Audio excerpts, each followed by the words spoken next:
It's really humid out here. It rained, before we got back, and we went through a torrential rainstorm somewhere between Illinois and Kentucky. But this is the 60 F250 that I brought home. Weird bumper. I don't know what this bumper's from, and you can see that it sticks out pretty far, and it looks like they took some C-channel and welded it to the bottom of that frame. So I don't know if they cut that frame or what, but yeah. And then the tailgate used to be there. I do have the tailgate for this. That was one of the things before I drove out to Missouri to look at this truck. I told him I needed the tailgate because that shit's getting hard to find, and I have it in the shop. So this bed, it's rough, obviously. I mean, you can see the waves in it. It's got holes in it, especially up front. We'll take a look at that in a second. Here, they all rust out here, it seems like. It's got a hole here. Now, what's unusual about this is this thing is rusty, but straight. So we got peppered rust holes here. Same thing here, but no dents or any of that shit. Same thing with the doors. I am going to reuse these running boards. I think they're neat. They're period correct. And then we have a seat and the original mirrors and stuff for this thing. But you can see what I mean by the dash in this thing is just really nice. The doors in this thing are really nice. So it sucks that this thing's rusted out so bad, which is why I got that other cab. It's rusted out on the steps, which they do. I mean, and here, and you can buy panels for that. I actually have some panels because I bought them for my 58. I just haven't put them in yet because I haven't had time. But rusted out in the lower fenders, which they do, and you can get patch panels for that. These fenders, like I said, this one is dented here, and it has those rust holes there.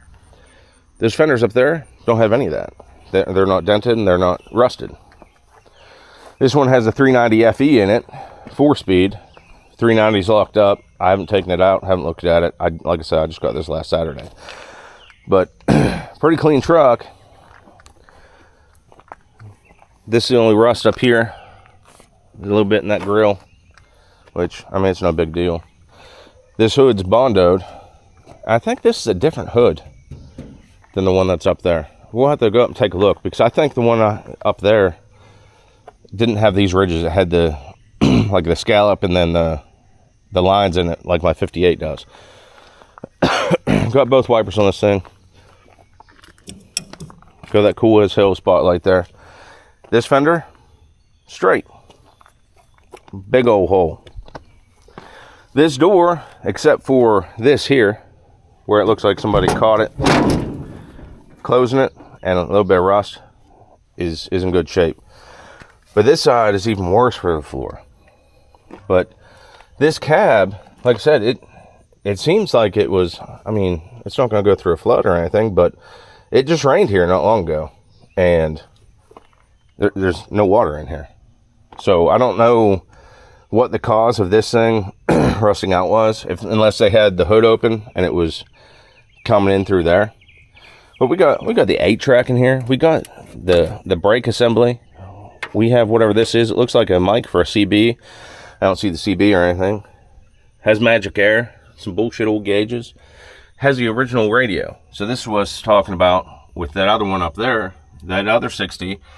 It doesn't have a hole for a round radio, and it looks like that hole was punched, not cut, in the dash up there. So I don't know what radio that was supposed to have, but it wasn't this one. This is period correct. And then, the one speaker up there. We got the spotlight coming down through here. And it's a shame that this one's so rusted out, and that's why I got that other cab. Cab corners, this one, I mean, a little bit in the back. The inners are probably fine. This one isn't as bad here, as you can see. There's one hole down here, and then it's not as bad here. And up here, that's shit. So that's an extra 8-lug wheel. This has an 8-lug rear end, and obviously front axle knuckles. So I have a 58 F100, which you guys have seen.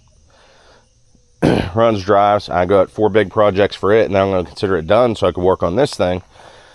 I bought this for the Godzilla motor. I was going to put the Godzilla in the 58, and that thing's just a blast to drive with that rebuilt 292 in it.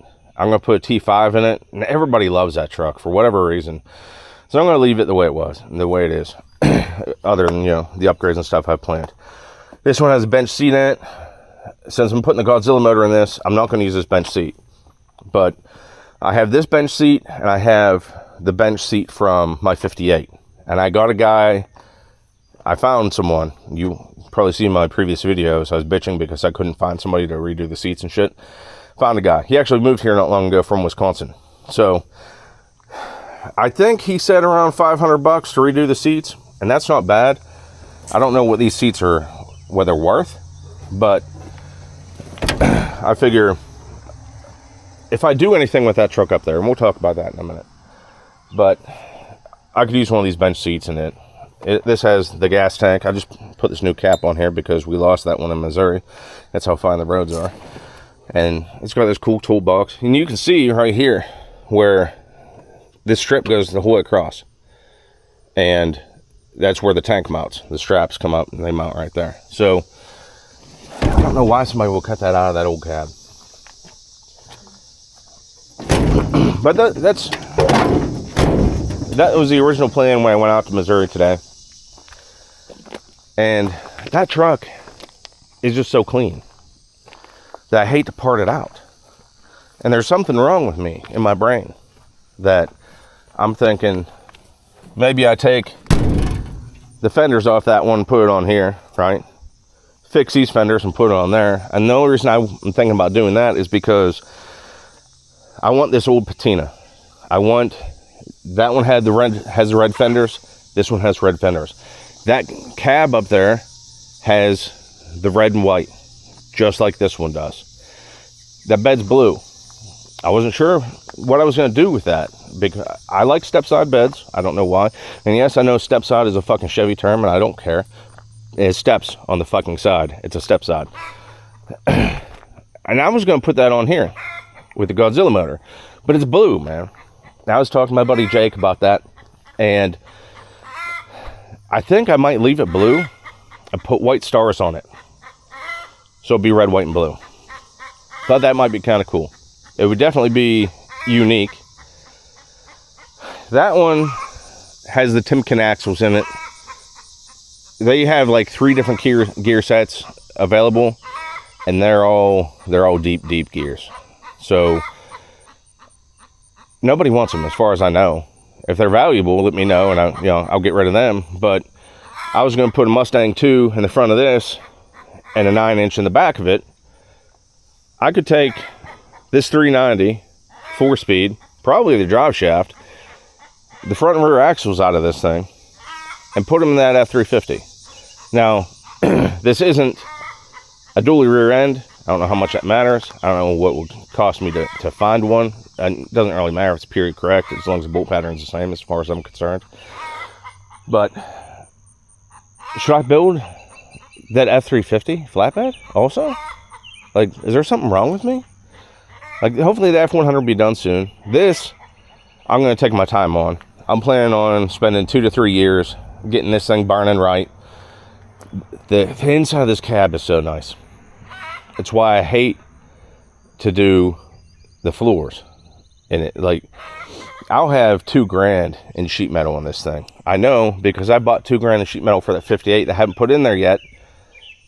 And I might just put it in this and not redo that cab. So I don't know what to do. I'm going to post this video up pretty soon. You guys can give me your questions, comments, concerns, whatever on these seat of the pants, decisions I'm trying to make here. This bumper, I don't like it. I've seen, and I don't know what's from. I assume it's from like a big job truck or like an F600 Super Duty or something. But it's like almost like a big rig front bumper. It's just flat. It goes across. I want to put one of those on this. And a step side bed. The hood up there it doesn't have this Bondo in it. I don't know what's underneath this Bondo. Like I said, I just picked this thing up. I thought it had a dent here, but I must have been thinking of this Bondo here. So, not sure what to do about that either. And it has a dent in this cab up top, but I could probably just pop that out. And it looks like we got some Bondo up here too. So, do I just put the patch panels in this and I don't know what to do with that cab up there now?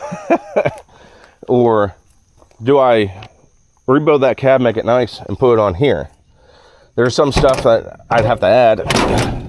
You know, like I would have to drill a hole for this thing and get it lined up and whatnot. I just hate to lose this nice dash in here. And I don't know. I assume this is welded in from the factory. I don't really know. I got to do some research on that. But the door obviously needs adjusted. The driver's side door up on that one is kind of rough, and this one, like I said, it's just this down here. I can rebuild that. So you can see this one, Missouri here. You can't really make out much more.